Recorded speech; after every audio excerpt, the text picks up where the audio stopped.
Good morning friends.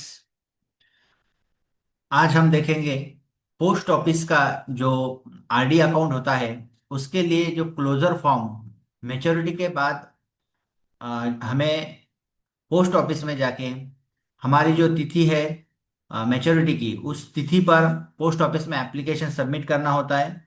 और वो किस तरीके से फिल करना है इसके बारे में हमें आज जानकारी देखनी है। तो सबसे पहले हम देखेंगे एप्लीकेशन साइट जो होती है वो किसको फिल करना है। तो वो जो डिपॉजिटर होता है उसे खुद को ही यह स्लिप फिल करना होता है जिसमें name of the post office, वहां पे जिस पोस्ट ऑफिस में आपने आरडी का अकाउंट ओपन किया था उस पोस्ट ऑफिस का नाम वहां पर लिखना है। उसके बाद डेट लिखना है। अगर आज आप एप्लीकेशन फिल कर रहे हैं तो आज की डेट वहां पे मेंशन करना है। उसके बाद जो आपका टाइप ऑफ अकाउंट है वो कौन सा है, तो आरडी का है, वहां पर SB, RD, TD, MIS, SC, SS, PPF, Sukanya, KVP, NSC ऐसे टाइप दिए हैं। उसमें से आपको आपका अगर आरडी का अकाउंट है तो वहां पे चेक मार्क करना है। उसके नीचे दिया है अकाउंट नंबर। तो आपके आरडी के अकाउंट पे जो नंबर दिया हुआ होता है वह नंबर यहाँ पर मेंशन करना है। उसके बाद we here by submit passbook and apply for closure of my above mention account matured on, यानी जिस दिन आपका अकाउंट मैच्योर्ड हो रहा है उस दिन की तिथि यहाँ पर मेंशन करना है। 2 नंबर का पॉइंट दिया हुआ है। अब इसमें अगर आपके अकाउंट में आपका जो इंटरेस्ट है, इंटरेस्ट मिला के अमाउंट अगर 20,000 एंड अबव हो रहा है तो वहां पर आपको आपकी अमाउंट जो है वो सेविंग के अकाउंट में ही ट्रांसफर करना होता है। तो उसके लिए आपको please credit the amount to my SB account number. जो आपका सेविंग का पासबुक होता है आरडी के अलावा उस सेविंग के अकाउंट नंबर को यहाँ पर मेंशन करना है।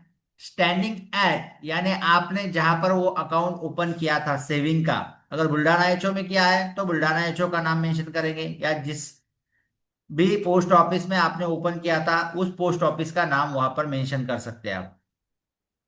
उसके बाद अगर यह आरडी का अकाउंट खोलते समय अगर माइनर के नाम पे निकाला था तो अभी भी वह एप्लीकेंट अगर माइनर है तो ये लास्ट नीचे आप साइन के ऊपर देख सकते हैं, certified that the amount sound to be withdrawn is required for the use of.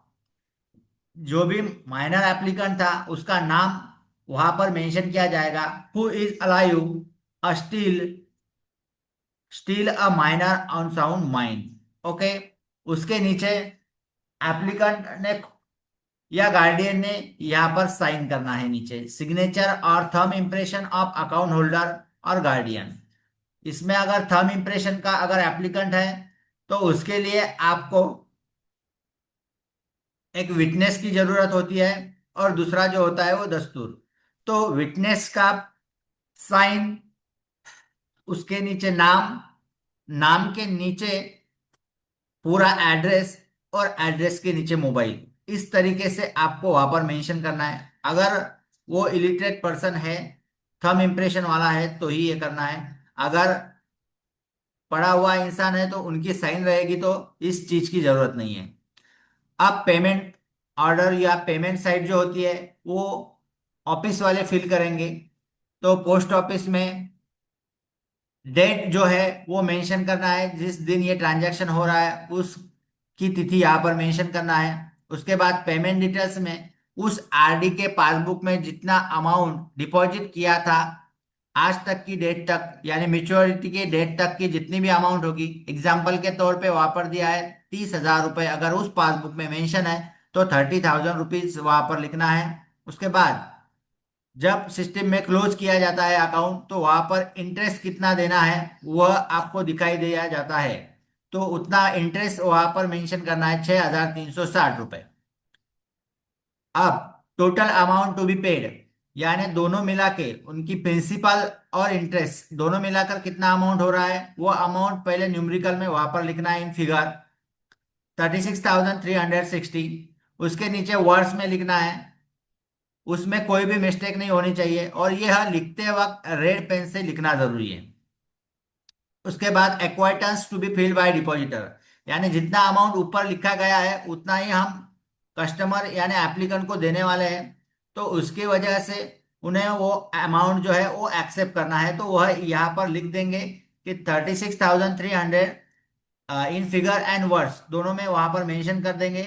और उनकी यह अमाउंट 20,000 एंड अबव होने की वजह से उनके सेविंग के अकाउंट में ट्रांसफर होने वाली है। उसके लिए वहां पर please credit into my saving account number, saving account number वहां पर उनको मेंशन करने के लिए बोलना है एप्लीकेंट को। उसके नीचे कस्टमर का साइन, अगर वो इलिटरेट है तो यहाँ पर भी एक विटनेस और दस्तूर दोनों की जरूरत होगी। इस तरीके से आपको एप्लीकेंट की जो डिटेल है वो भी चेक करना है, और पेमेंट ऑर्डर जो है वहां पर ऑफिशियल्स और डिपॉजिटर इन्होंने पूरी डिटेल फिल की है या नहीं यह देखना है, और उसी के बाद आपको प्रोसीड करना है। इस तरीके से आपका आरडी का क्लोजर अकाउंट का फॉर्म होगा। Okay, thank you.